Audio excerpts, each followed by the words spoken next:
ایک عورت یہ کہتی ہے کہ میرے پہ اسلام نے فرض نہیں کیا کہ آپ کے والدین کی خدمت کروں. ٹھیک ہے, آپ کی امی کا کھانا بنانا, ان کی بات ماننا, ان کے گیسٹ کو انٹرٹین کرنا, it's none of my duty. وہ آپ کا کام ہے, آپ کروں.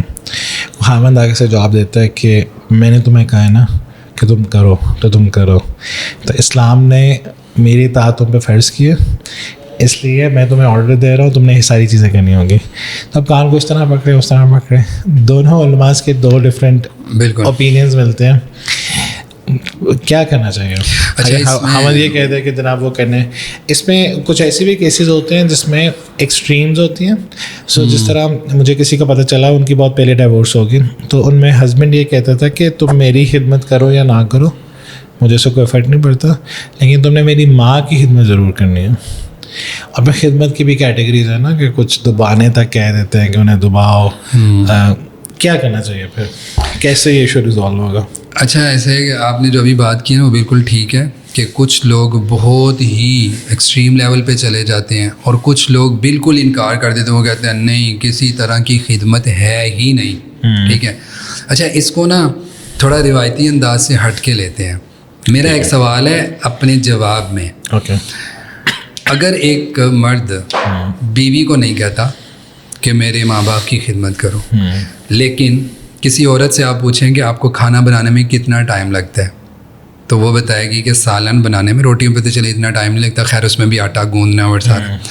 سالن بنانے میں کتنا ٹائم لگتا ہے, وہ کم از کم کہے گی 1-1.5 گھنٹہ 2 گھنٹے لگتے ہیں. اگر ایک مرد ہر روز اپنے ماں باپ کے لیے, اس کی ذمہ داری ہے نا, وہ ہر روز اپنے ماں باپ کے لیے کھانا بنانے جائے, دن میں 2 مرتبہ چلا یا 3 ٹائم چھوڑے, 2 وقت جاتا ہے, ان کو کھانا کھلاتا ہے. وہ بیمار ہیں, کھانا بھی کھلاتا ہے, کھانا ان کا بناتا بھی ہے. اور بیوی 1 منتھ کے بعد یہ کہے کہ آپ وہ جو منتھلی 1 لاکھ لے کے آتے تھے وہ 50 پہ کیوں آ گیا یا 40 پہ کیوں آ گیا, تو بڑا صاف سا جواب وہ دے سکتا ہے کہ میں چونکہ اپنی والدہ اور والد کو ٹائم دیتا ہوں روزانہ 3-4 گھنٹے, ان کو دبانا بھی ہے, ان کو کھانا کھلانا بھی, ان کا کھانا بنانا بھی ہے. چونکہ تمہاری ذمہ داری نہیں ہے, تم بہت قابل عزت ہو, قابل رسپیکٹ ہو. میں نے کھانا بنانا تھا, چونکہ میں سبزی لینے گیا, پھر میں نے کھانا بنایا, سبزی کاٹی, اس کو پکایا, پھر سارا کچھ کیا. تو ظاہری بات ہے دن میں 1 دفعہ تو کم از کم وہ کرے گا نا, کھانا بنائے گا.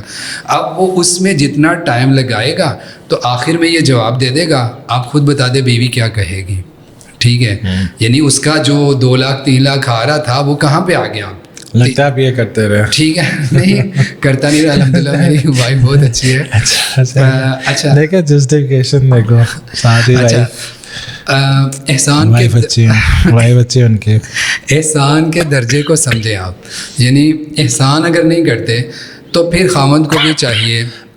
میں پرسنلی ویسے اس چیز کو پسند کرتا ہوں کہ اگر خاوند کی اطاعت آپ کے اوپر لازم ہے تو آپ کو چاہیے کہ اس کے جو رشتے اس کے ساتھ جڑے ہیں, سگے ماں باپ, آپ احسان کریں, کچھ نہ کچھ ان کے لیے کر لیں. وہ بھی تو آپ کے اوپر احسان کر رہے ہیں نا.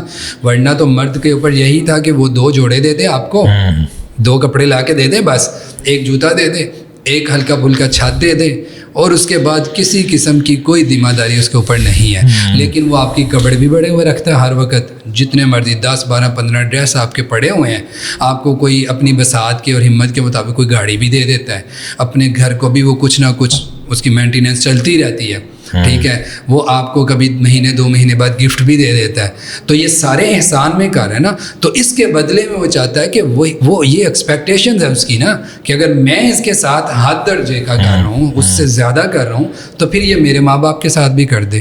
تو یہ چلتا ہے سارا حسن سلوک میں, احسان کے اندر آتا ہے.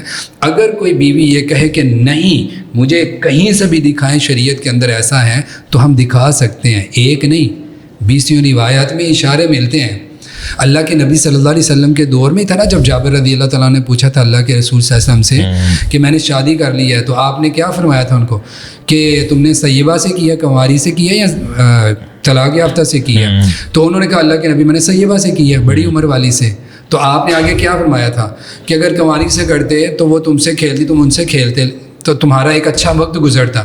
تو جابر نے کہا اللہ کے رسول میری نا بہت ساری بہنیں 7 بہنیں تھیں جابر کی, تو میں یہ چاہتا تھا کہ لتم شتا ہننا و تقوم علیہن, کہ میری جو بیوی آئے گی بڑی عمر کی ہوگی, وہ میری بہنوں کی بھی کنگھی کرے, بال سنوارے, ان کو دیکھے, ان کی دیکھ بھال کرے گی, تو اس لیے میں نے بڑی عمر والی سے شادی کی.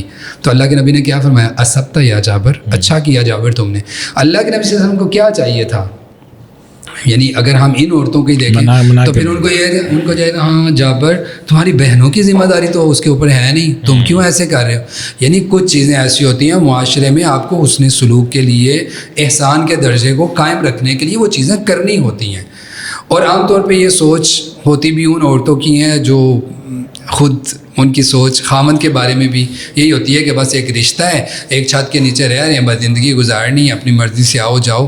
ورنہ ایک مومنہ صحیح العقل صحیح العقیدہ وہ احسان کے درجے کو بھی سمجھتی ہے. روایات کو ڈیپلی اگر آپ دیکھتے ہیں تو آپ کو بہت ساری چیزیں مل جاتی ہیں.